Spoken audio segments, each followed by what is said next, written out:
आणि नंतर breaking news समोर येते। भास्कर जाधवांना विरोधी पक्षनेते करा अशी मागणी होते। मिलिंद नार्वेकरांनी मुख्यमंत्र्यांना या संदर्भात विनंती केलेली आहे।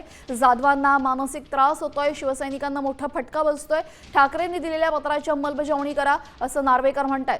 राजकीय वर्तुळातली महत्त्वाची घडामोड समोर येते। आपल्यासोबत आमचे प्रतिनिधी गिरीश कांबळे जोडले गेलेले आहेत। गिरीश, अचानक अशी मागणी मिलिंद नार्वेकरांनी केलेली, यामागचं कारण काय?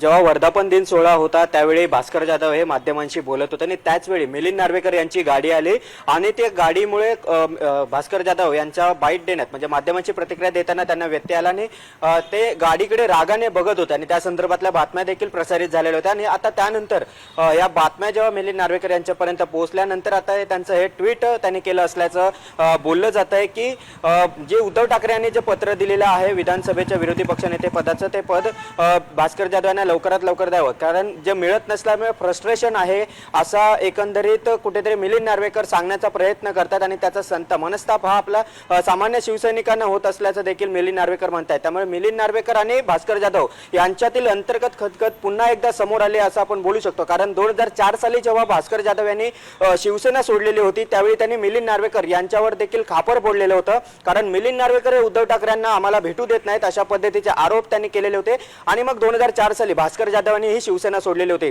आता पुन्हा एकदा तसंच काहीसं गणित आपल्याला पाहायला मिळत आहे। हे मिलिंद नार्वेकर यांनी केलेलं हे ट्विट अत्यंत गंभीर आहे पक्षाच्या दृष्टीने। त्यामुळे आता उद्धव ठाकरे या सगळ्या संदर्भात काय भूमिका घेतात हे पाहणं महत्त्वाचं असेल। मात्र आता जेव्हा ही प्रतिक्रिया जेव्हा मिलिंद नार्वेकर यांच्या समोर आलेली आहे त्यावर भास्कर जाधव काय प्रतिक्रिया देतात हे देखील पाहावं लागेल। आज अधिवेशन आहे, पहिला दिवस आहे आणि या पहिल्या दिवशी ठाकरेंनी बैठक देखील बोलवलेली आहे। अशा स्थितीत आमदार देखील जाणार या चर्चा देखील आहेत आणि हे सगळ्या चर्चा सुरू असताना जेव्हा मिलिंद नार्वेकर जे आमदार आहेत सोबतच उद्धव ठाकरे यांचे खासगी सचिव आहेत आणि त्यांच्यातील आणि भास्कर जाधव यांच्यातील कुठेतरी जी अंतर्गत खतखत आहे ती कुठेतरी आता बाहेर आले असं आपण बोलू शकतो। कारण नक्कीच गिरीश, मी तुम्हाला जरा थांबवते।